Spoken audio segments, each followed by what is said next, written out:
హైదరాబాద్ లో ఏమైతుందో ఒకసారి చూడండి.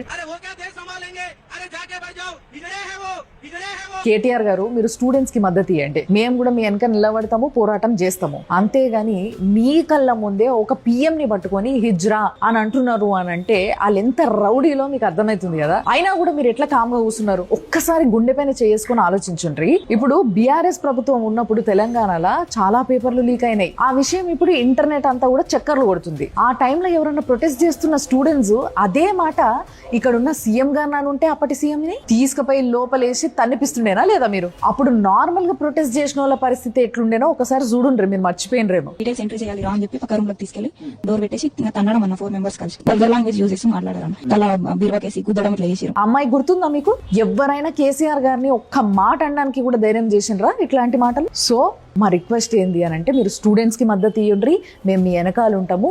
అంతేగాని మీరు గూండాలకి మద్దతు ఇయ్యకండ్రి.